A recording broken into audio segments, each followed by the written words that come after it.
Okay, welcome back to the KLU United podcast. I'm Matthew Binns, and I'm joined on the line by Incheon United defender Matej Jonjić.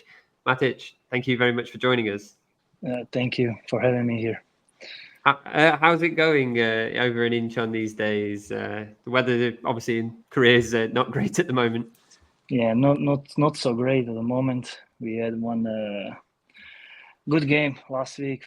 Previous week we won away, and after that we come back home, hoping that we can build on that and continue with the winning streak. But unfortunately, didn't turn out good for us, and was another disappointing game.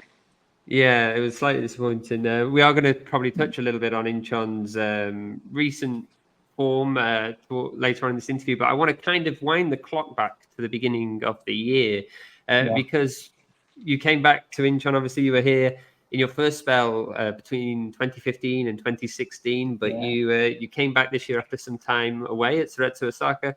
It's been 6 months now. I mean, how happy are you to be back with Incheon? I should start. Actually, I'm really happy to be back because from my point of view, everything started from here in Asia. My first team outside Croatia, and my Asia journey started in Incheon. So it was always had a special place in my heart, and I was always following the team and watching some games. So I'm really happy to be back. I mean, how did the move come about? Because it seemed very sudden from the outside looking in. My contract expired in Japan, so I spent there 6 long years, and I felt like I need another challenge in my life, in my career. But the place where I was before felt like was the right place to be, and I just came back. It was really also from the club side. They gave me support. They gave me how much they want me back. And also fans remember me from back then, and it was really nice feeling to be back. Yeah, of course, you've been welcomed back with open arms. Fans were very excited to see you back again in the blue and black of Incheon. I mean, a lot has changed as well in those, I guess, 8 years since you last pulled on that shirt. Has there been anything that has stayed the same that you were happy to see, and anything that's changed? A lot of things got changed, but also like stadium is same, fans are same, the energy is same. They give a big support to the team, and also the love inside the club stayed, and it's a big part of the Incheon family. That support and the love inside the club are the club officers and all the club people. Yeah, and how about living in Incheon as well? Obviously, living in Korea, a lot of people enjoy it. A lot of people find it difficult. It's obviously something you really enjoyed, clearly from your first time here. How was it being back in the city? Living in Songdo is a nice place. A lot of foreigners, a lot of things for foreigners, and also that this place changed a lot compared to back then. It's building more and more and expanding, so more things to do. Yeah, definitely. Yeah. The Songdo is definitely one of those places that just seems to grow upwards all the time. Yeah. It's fun place, yeah. Yeah, it has all those boats and everything going around it. But yeah, okay. Well, we're going to talk a little bit then, going all the way back to your first time with Incheon, because you know it was obviously such a monumental thing. You said there it was your first time out of Croatia, your first time in Asia. Can you still remember those first few days getting on that plane coming to Korea? Yeah, I remember it well. Actually, I was going to unknown, It was something new for me, very far from my home. I was young, and I didn't know what to expect. So it was really like challenging to come over here with just 1 or 2 suitcases and start my career in Asia. I remember it was winter, was really cold, and like all the trees, all the grass, everything's yellow, everything's dark. Was my first impression was, wow, it's gonna be really different. Yeah, I can imagine. Yeah, arriving in Korea in the winter. I mean, I love Korea very much, but winter is not its best season. I feel. Was there anything you missed in those early days from back home? I mean, obviously family and things, but any like particular home comfort, any snacks, anything you were really No, craving? really. I was young and hungry. I wanted to challenge myself. I wanted to succeed. I was guided by that, and was I knew I'm on a mission, and I was ready to complete that mission. Yeah. Fantastic. Well, and then since then you've made Asia your home, not just Korea, but Japan and also China as well for a bit. Yeah. You spent time at Cerezo Osaka, obviously, we talked about, and spent time in Shanghai, Shenhua. Yes. So what is it about this side of the world that has seen you stay for so long? I don't know, hard to tell. For me, like, I was in Korea for 2 years, 2 beautiful years. Then I moved to Japan. That things got better, and just was getting better and better. And just I didn't have any need to move. I didn't really want to move because my family felt good and safe. We had a nice life. We were enjoying, and everything was falling good. Yeah, and well, Cerezo Osaka became quite a significant part of your career. Yeah, So I think I'd like to. Obviously, we want K League here. We promote K League on this podcast, but yeah, J sure. League is a massive, massive division in Asia, and I think I want to ask you really, like, what are the biggest draws of the J League? Why should people go to the J League? Why should people play in the J League? And what do you think K League could learn from the J League? For me, it was going to J League, totally different experience from every point of football game, from club organizations, from the facilities, from the stadiums and fans, amount of fans coming towards the games, and also at the end, the quality of the football. It's really, really different. Really, for me, it was big time going there and succeeding in that kind of environment and that kind of league was really joyful. Yeah, definitely. And you because you win a couple of titles yourself. You won the Emperor's Cup with Cerezo Osaka, if I'm right in saying. And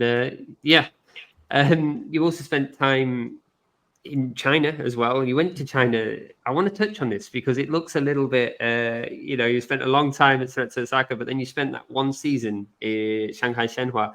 And what a year to choose to move. You moved to China in 2021, middle of the COVID pandemic.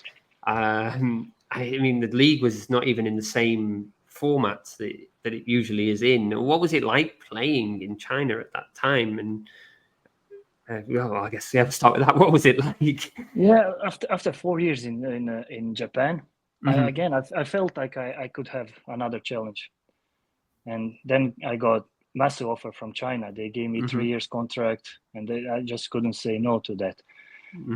And obviously, I stayed only 1 year. It was tough year. Yeah. During pandemic, I mean, living there in Shanghai was all right. We didn't have any. No, I mean, not too much restrictions back then, but playing in the bubbles, going 2 months to stay in a hotel, just seeing pitch and stadium, was really difficult situation. And also, the team had some financial problems, so we part our ways at the end of the season for my first season. Yeah, it was very interesting format, the way they tackled it. I guess it's such a big country that probably is the only real efficient way of doing it. Do you feel disappointed at all that you didn't get to fully experience the Chinese Super League in its usual format? I'm not disappointed. Just any experience is experience, but good or bad. I'm taking good or bad sides from that journey. I feel sorry because myself and my family were apart. They couldn't come to China, so they couldn't get visa. We stay apart 1 year. That was most difficult part of my China journey. And after that year, we said we cannot do anymore. This is enough, and we went back to Japan. Fair enough, and yeah, very understandable as well. And fast forwarding now, back to present day, you're back in Incheon. Things are perhaps proving a little bit difficult for the team at the moment. We mentioned at the beginning about the result at the weekend. I mean, how is the mood among the players at the moment? How are you all feeling? It's not easy. It's not easy. Like just sometimes like we're not clicking, and especially after like I said, after Guangzhou away, we won the game. Everything felt so good, and now again we're shaky a little bit, but everything's on us. We have to come out stronger with a strong mentality and fight till the end. There's nothing else we can do. Work hard and we owe a lot to this club and to our fans also. So we cannot give up. We have to put our minds together, work hard on the pitch together, and try to get out ourselves of this situation. I mean, Incheon are currently, they're officially managerless at the moment. Jo Sung-hwan departed a few games ago. Were you surprised by this decision? How much did you know beforehand? Normally, as a player, you're always surprised when manager leaves, but that's the thing in football. Whenever it's bad, it's easier to change manager, or he leaves, or club changing. But that's the thing in football. We cannot change all the players. You can change one guy to start with. So it's kind of normal, but we all put ourselves in that situation. It's only not only to him to blame, also us. But as I said, it's easier to change one guy. Sure, but yeah, Incheon, they're not in the top half of the table at the moment. What's been going wrong, do you feel, this season? What's not worked as well as you hoped it would have been working? Yeah, we're not in a situation where we're thinking we're going to be. We were aiming for top 6. And just bad results brought us here. And now we are here. We have to face our reality. We have to, as I said, work hard and try our best. Sure. Can I ask though, just before we move on to something else, how have has the team's objectives changed this season? Obviously, is it now just focusing on making sure you stay in the division, or is it top half still what the club is aiming for, or is it just a case of next game? I think we are just looking for stability now. We need stability. We need to gain our confidence back.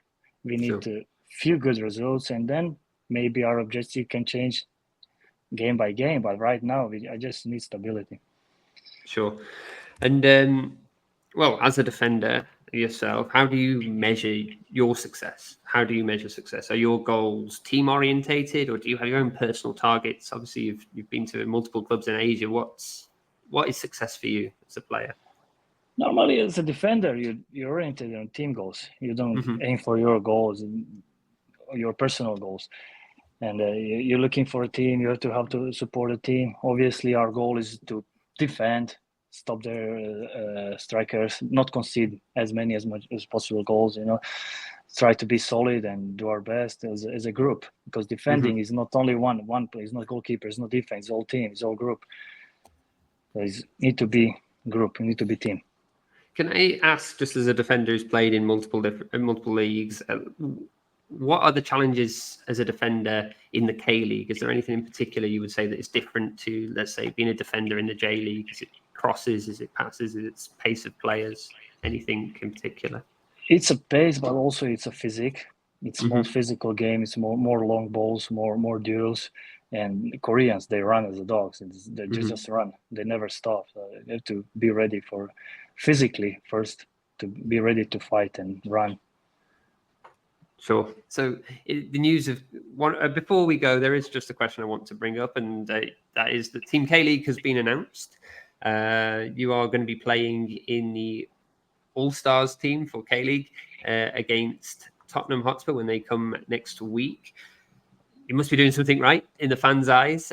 So could I ask, which players are you looking forward to playing with, which you don't normally get to? Yeah, obviously Sonny Heung-min is a big Tottenham player.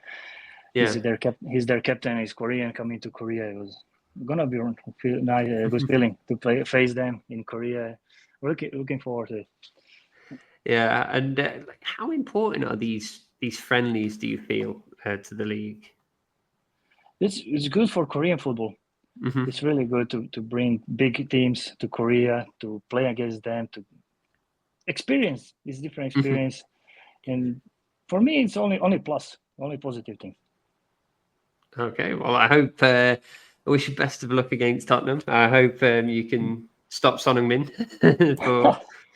I'm sure you can. But yeah, I hope everything goes well. And finally, I want to end with just: have there any messages for the fans? Yeah, I know it's tough. I know it's tough for them. situation is not really good recently. We are not playing good. We are not winning many games. And I just want to ask for their support. I want to ask them to come to stadium to support us. And together we can get out of this situation. We can do better. And just believe in us, and we will do our best on the pitch. We promise that.